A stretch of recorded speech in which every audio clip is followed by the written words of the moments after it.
Shalom, salam sejahtera, dan selamat siang. Kepada yang terhormat Bapak Ibu dosen penguji uji kinerja PPG. Perkenalkan, nama saya Krisyanti Manulang, mahasiswi PPG Guru Tertentu tahap 3 tahun 2025 di LPTK Universitas Sriwijaya Palembang dengan NIM 0620 4882 528179. Pada hari ini, Senin 3 November 2025, saya akan melaksanakan praktek pembelajaran dalam rangka penilaian uji kinerja. Ini KTP saya. Sekian dan terima kasih. Selamat siang anak-anak. Siang. Nampak sekali tadi baru makan ya si Soma ya. Iya, mantap sekali. Senang sekali ibu dan ibu. Ada yang kurang sehat hari ini? Ada yang sakit hari ini? Teman-teman, sebelum kita memulai pelajaran kita, ada baiknya kita berdoa menurut agama dan kepercayaan kita masing-masing. Berdoa dimulai. Ya Tuhan, terima kasih atas berkat-Mu hingga pada siang hari ini Engkau masih memberikan kami dapat kehidupan dan kesehatan hingga kami bisa berkumpul di kelas ini untuk belajar ya Tuhan. Dan begitu juga Tuhan, kami ingin belajar, bukalah dan pikiran kami agar kami mengerti apa yang dijelaskan Bapak Ibu bukan kepada kami. Dan begitu juga Tuhan, Engkau memberkati firman kami dan Bapak Ibu kami Engkau memberikan umur yang panjang, kesehatan yang mulia Tuhan. Terima kasih Tuhan. Amin. Berdiri.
Gambar apa kan gambar 5.000?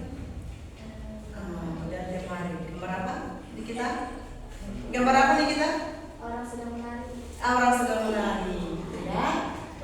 Tidak, belum pernah pegang menari di sini.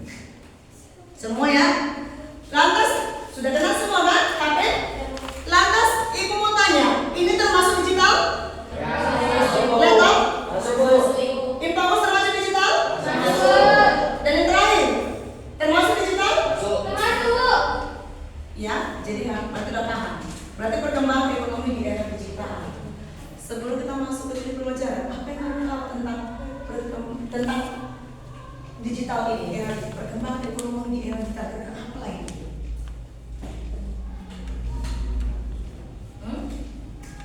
Oke, jadi perkembangan ekonomi di era digital itu, yaitu apa di situ? Kita bacakan. Ekonomi digital mengacu pada kegiatan ekonomi yang memanfaatkan teknologi untuk menciptakan apa itu?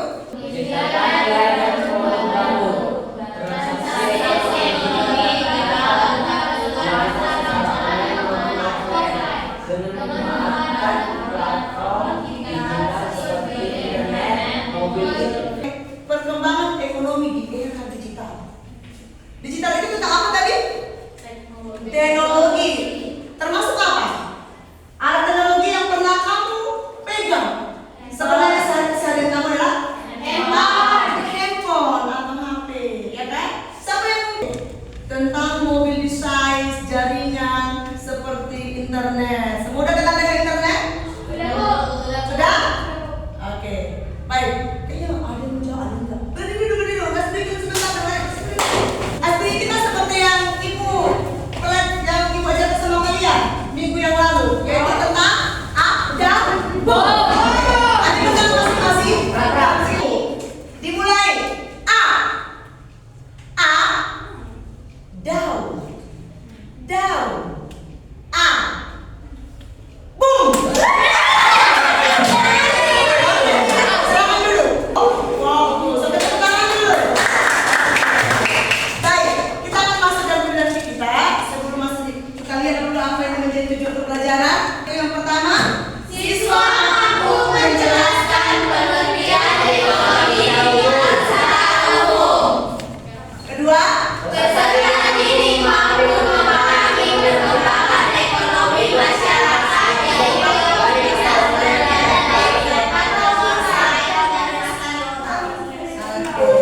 Jadi yang ketiga Ibu CM, siswa mampu menganalisis dampak positif dan negatif perkembangan ekonomi digital kehidupan masyarakat. Ya, oke, itu dia. Sekarang coba lihat sini, sistem barter pasar tradisional. Jadi sebelum masuk ke perekonomian digital, dulu masih seperti ini. Barter antara barang yang satu dengan barang yang lain. Contohnya, Nikita bawa ke pasar pisang satu tandan. Kemudian dia butuh beras, jadi dia hanya membawa hasil kebunnya pisang satu tandan. Kemudian Yulina datang lagi ke pasar, karena kalau pasar itu tetap pertemuan antara pembeli dan penjual. Tetap. Hanya saja nilai transaksinya itu yang berbeda dan alat tukarnya itu yang berbeda. Datang Yulina, aku mau beli pisang lah, tapi nggak ada. Oh, aku punya beras. Begitu juga dengan orang-orang yang lainnya. Lalu bertemulah di pasar dengan hari yang ditentukan oleh pasar setempat. Lalu datang Yulina bawa apa tadi saya bilang? Oke, Paulus. Kita bawa apa tadi? Pisang. Bertemu. Inilah contohnya. Kita bacakanlah. Inilah Ibu Nikita. Inilah Ibu Yulina. Boleh tertawa ya, supaya jangan terlalu ngantuk nanti ya. Nah, ini dia pisang dan ini di sini beras, ya kan? Jadi mereka bertukar. Kalau mau tahu di dalam mana ini sampan. Pasarnya itu berderetan sampan, yaitu daerah Kalimantan. Karena inilah contohnya. Kita bacakanlah. Inilah Ibu Nikita. Inilah Ibu Yulina. Boleh tertawa ya, supaya jangan terlalu ngantuk nanti ya. Nah, ini dia pisang dan ini di sini beras. Nah, sesudah itu dia kan. Kemudian masuklah ke kegiatan yang memanfaatkan teknologi sesuai dengan perkembangan zaman. Ya, kita ketawa sini. Siapa ini? Ini iya kan? Ngapain dia?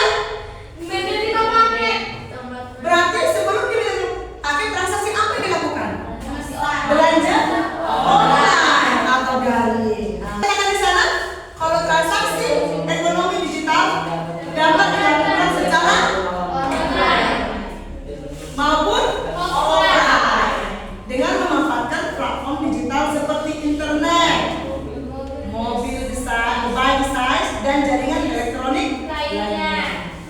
paham ya? Ada yang mau sampai sini? Bu, kenapa bukan aku di sini gitu ya? Iya, Bu. Iya, iya. Maunya kan dikirimkan kemarin kan saya bilang kalau ada bisa dikirimkan. Yang mungkin Kiki lah yang kemarin mengirimkan itu dan yang paling cepat ibu kemarin kan saya simpan itu. Oke, yang ke berikutnya. Sekarang ibu mau tanya, kamu tadi ibu udah terangkan bahwa kamu itu sudah mengetahui tentang perkembangan ekonomi era digital, yaitu salah satunya adalah belanja. Kalau memang sudah fokus tadi ya. Yang pertama, apakah kamu pernah belanja secara online? Oh ya, Nikita? Iya, saya pernah belanja secara online. Oh iya, kapan itu saya? Kapan itu nak?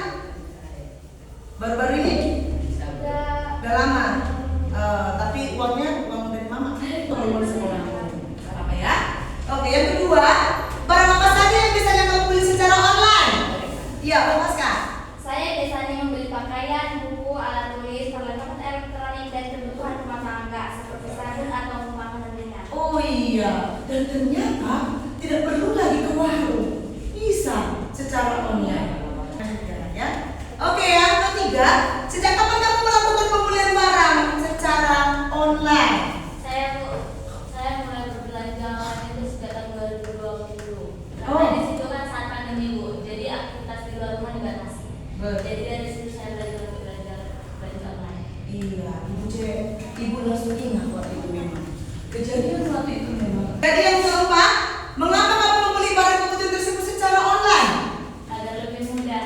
Agar lebih mudah. Yang lain? Anes? Karena menurut saya lebih praktis dan hemat waktu. Iya. Saya bisa membandingkan harga dari berbagai toko, melihat ulasan pembelian lain dan barang diantar langsung ke rumah tanpa harus keluar rumah untuk belanja secara offline. Iya, paling-paling yang depan pintu paket. Tidak lagi kita ke warung, contoh beli baju. Nah, sekarang ini peran teknologi, informasi dan komunikasi dalam perkembangan transaksi digital. Yang pertama apa? Internet. Internet menyediakan platform utama untuk apa? Transaksi Digital. Oke. Yang mungkin komunikasinya melakukan informasi secara digital. Kedua apa? Mobile device, yaitu smartphone. Siapa yang belum kenal smartphone? Iya, kenal semua ya. Kalau digital itu kami nggak ketinggalan. Ya kan? Ya, jaringan elektronik, yaitu jaringan elektronik seperti internet yang menyediakan infrastruktur yang menghubungkan berbagai perangkat digital. Yang pertama, infrastruktur. Siapa yang pernah melihat semakin maju di negara kita ini? Kemudian teknologi keuangan, yaitu menyediakan solusi pembayaran transfer uang dan membuat keuangan yang inovatif dan efisien. Betul nggak? Bu, salah satu transaksi digital Indonesia yang pertama adalah bukan shop yang pertama itu bukan itu pertama apa? E-commerce. Ya, yaitu transaksi jual beli barang dan jasa secara online melalui platform seperti marketplace, toko online dan media sosial. Contohnya apa?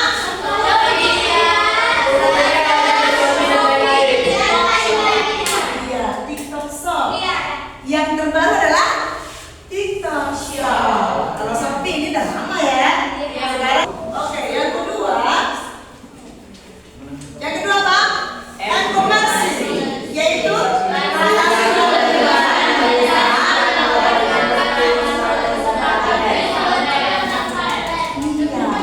Contoh ada punya tablet. Pernah nggak kamu lihat di tablet itu? Kenapa? Pernah nggak lihat dia? Yang ketiga adalah fintech. Siapa yang nggak kenal ini?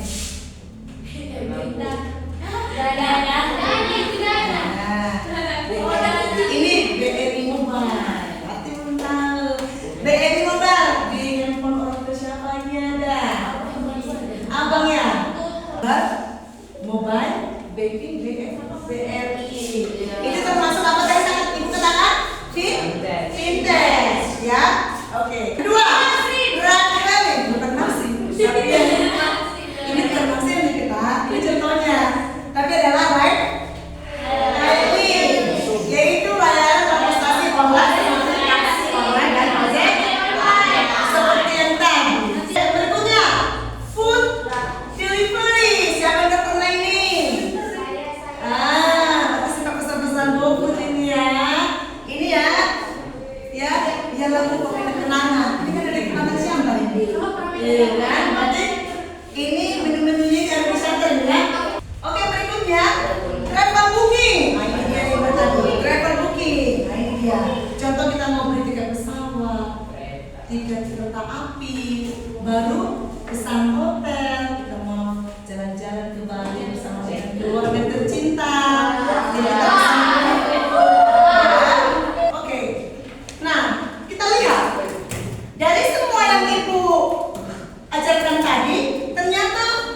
ada dampak positif, ya, dampak negatif. Mari kita sama-sama lihat. Dampak positifnya apa?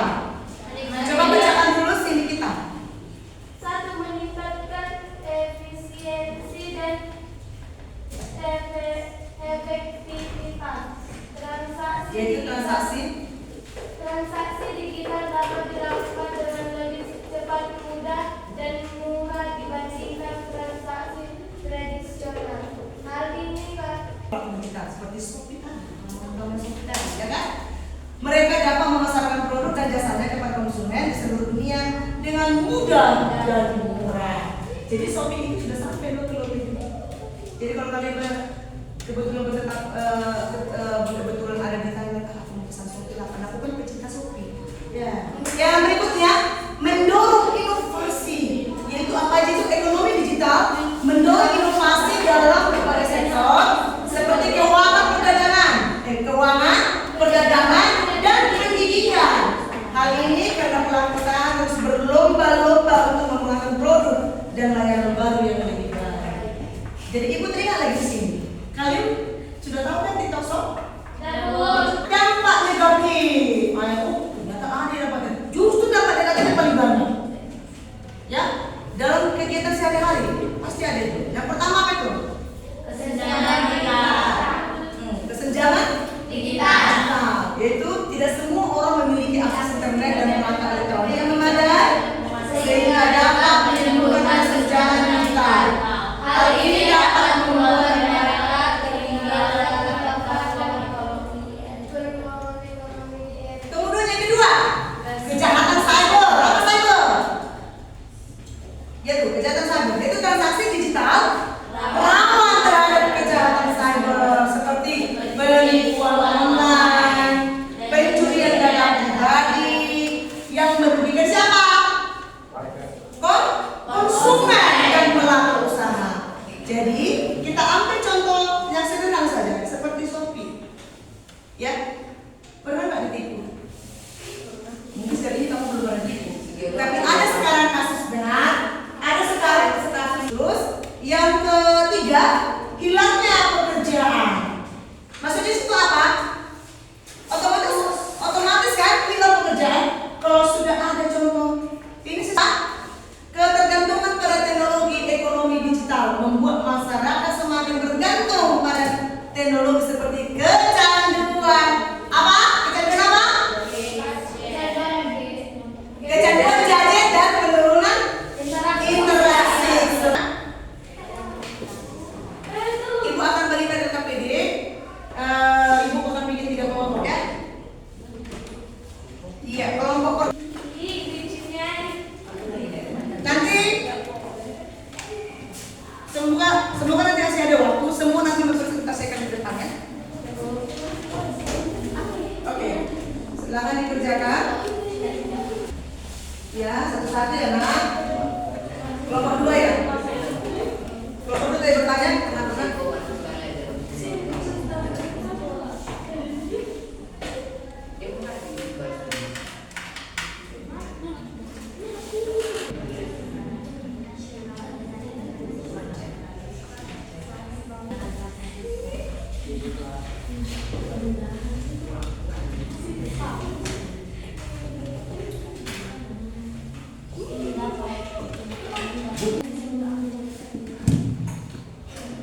Oke? Udah siap semua? Baik, saya panggilkan kelompok 1. Ayo kelompok 1 aja ke depan. Halo semuanya, selamat siang. Kami dari kelompok 1 ingin menyampaikan hasil kerja kelompok kami. Di sini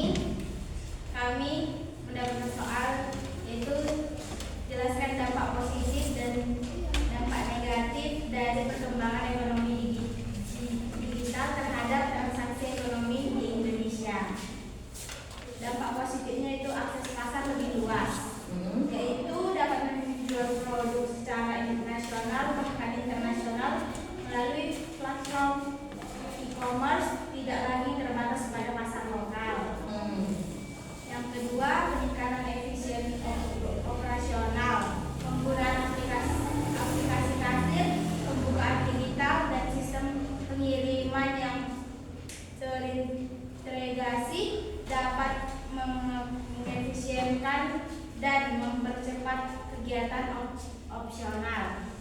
Dampak negatif persaingan ketat, yaitu harus bersaing dengan banyak pelaku usaha lain yang juga telah menambah ekonomi digital baik di perusahaan besar. Yang kedua, tantangan literasi digital, yaitu tidak semua memiliki keterampilan. Itu dia. Oke. Tepuk tangan sekali lagi buat kelompok 1. Oke, tangan dulu. Terima kasih ya. Saya baik. Kemudian kelompok 2. Dari sini yang menjelaskan soal yang kami dapatkan, yaitu apa saja keuntungan menggunakan transaksi secara daring atau online dibandingkan dengan transaksi konvensional. Dari sini kami dapat kemudahannya, yaitu mendapatkan dilakukannya kapan saja dan di mana saja kita dapat memesan online, yaitu belanja online atau belajar daring. Baru yang kedua, efisiensinya proses tradisional ataupun transaksi seringkali lebih cepat dan praktis, lebih mudah dimanapun kita bisa kita lakukan pembayaran atau transaksi kayak mau mengirim dari mana atau gitu kan. Siap itu akses lebih luasnya memungkinkan kita melakukan akses ke produk dari luar negeri. Seperti kita kan ada yang mau belanja online, kayak tokonya itu nggak ada di negara kita bisa belanja online melalui Shopee ataupun akses lainnya, kita bisa berbelanja dari luar negeri, luar kota maupun luar tempat. Itu saja. Sekian dan terima kasih. Tangan dulu. Bagus ya. Bagus ya. Iya. Dan terakhir, semoga ini paling bagus ya.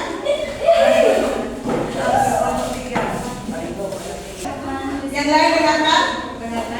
Baik teman-teman, di sini kami akan mempresentasikan terdapat kelompokannya ke kelompok 3.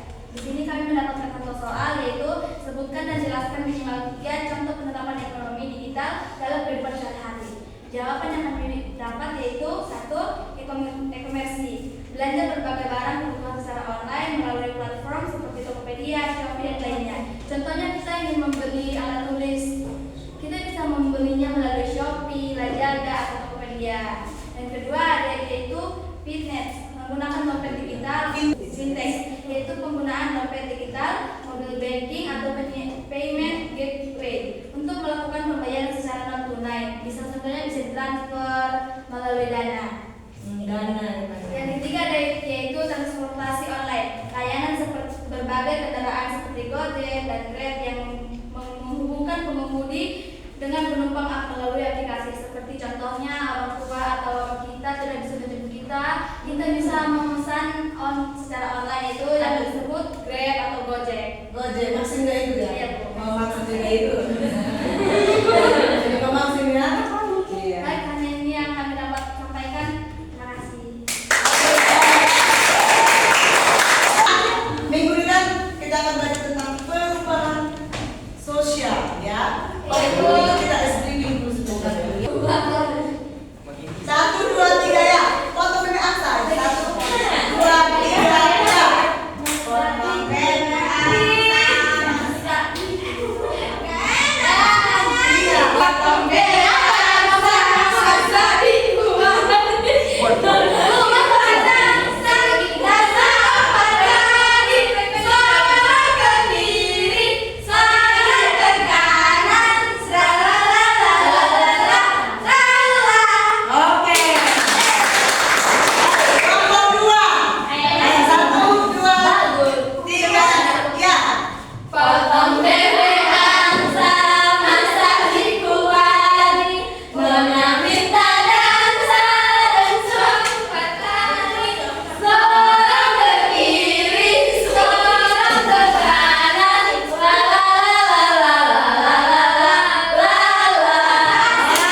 dengan berinteraksi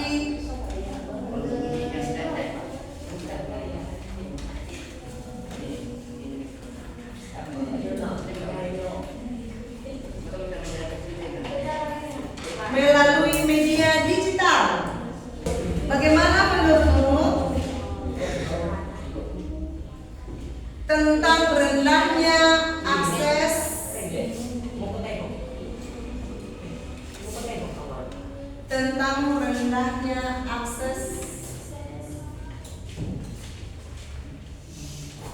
menyimak apa yang kita lakukan tadi pembelajaran. Sekarang ibu mau lihat dulu.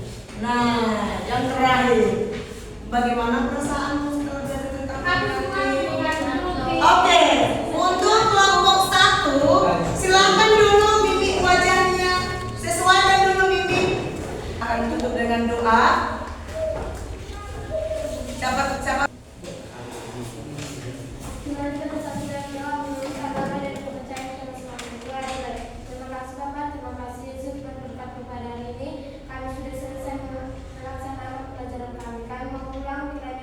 Diri. Bersiap, tulisan kepada ibu guru kita. Selamat siang dan kita kembali sampai ketemu lagi ya.